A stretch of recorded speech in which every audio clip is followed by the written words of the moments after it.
MP में शराबबंदी पर उमा भारती अपनी ही पार्टी की शिवराज सरकार को चुनौती दी है। छतरपुर में मीडिया से बात करते हुए उन्होंने शराबबंदी पर बोलते हुए कहा कि वो 6 महीने या साल भर के अंदर शराबबंदी पर ऐसी दहशत भर देगी कि यहाँ के अधिकारी और प्रशासन सब दहशत में आ जाएगा, क्योंकि भय बिन प्रीत ना हुई, आने वाले समय में कुछ ऐसा हो जाएगा। मैं आई तो तुरंत दुकानें बंद हो गई और मेरे जाने के बाद तुरंत दुकान खुल गए। मैं नहीं मानती कि ना कोई 30 मार्खा नहीं, मैं 60 मार्खा बनना चाहती हूँ कि सरकार ऐसी नीति बना दे कि दुकानें खुले ही नहीं।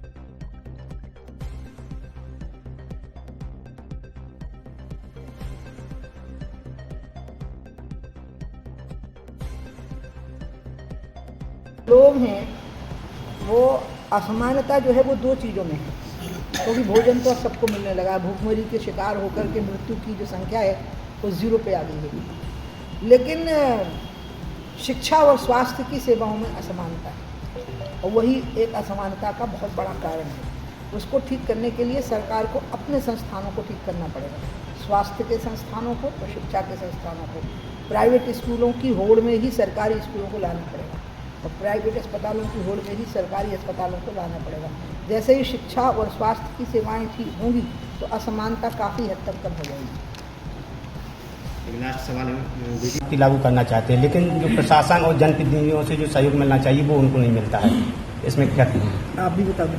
सागर से आप जब निकल रही थी तो शराब को लेकर आपकी इस तरीके की दहशत थी कि दुकानें ऑटोमेटिक बंद हो गई थी, लेकिन आप छतरपुर आई तो यहाँ की शराब की दुकानें लगातार खुली थी। इस विषय पर क्या कहना चाहिए? वो तो मैं कौन दहशत में आया और कौन नहीं आया ये मुझे नहीं पता ऐसा क्यों हुआ, लेकिन हाँ, एक साल 6 महीने में ऐसी हालत में जरूर कर दूंगी कि दहशत में आ ही जाएंगे, अधिकारी भी आ जाएंगे, शासन और प्रशासन का तंत्र आ जाएगा, करना पड़ेगा। भय बिन प्रीत न होए गोसाई। अब ये जो बात उन्होंने मुझे कही है कि गांव-गांव में लोग इससे निकलना चाहते हैं, तो सरकार तो स्वयं उसके लिए नशा मुक्ति अभियान चला रही है। विधायकों को कहा है, जनप्रतिनिधियों को कहा है, मुख्यमंत्री जी ने कहा है। मुख्यमंत्री जी अपने हर भाषण में कह रहे हैं कि नशे के खिलाफ लोगों को शपथ दिला रहे हैं।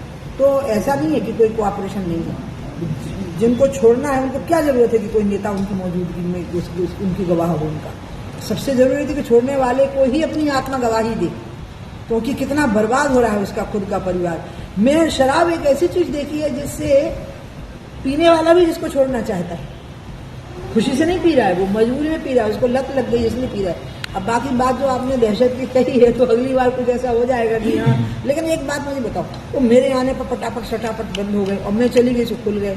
नहीं, मैं ये नहीं चाहती। मैं चाहती हूँ कि एक नीति के अंतर्गत ही ऐसा फैसला हो जाएगा तो मेरे आने पे बंद और मेरे जाने के बाद खुल गए, ये भी नहीं होगा। ये भी मैं कोई अपनी बहुत ये नहीं मानती हूँ कि कोई 30 मार्खा आ गया और इसलिए फिर बंद हो गए और हम बहुत बड़ी थी। नहीं, मैं तो 60 मार्खा बनना चाहती हूँ कि नीति ही ऐसी बन जाए कि खुले ही ना, बंद हो तो खुले ही ना। जी, एक सवाल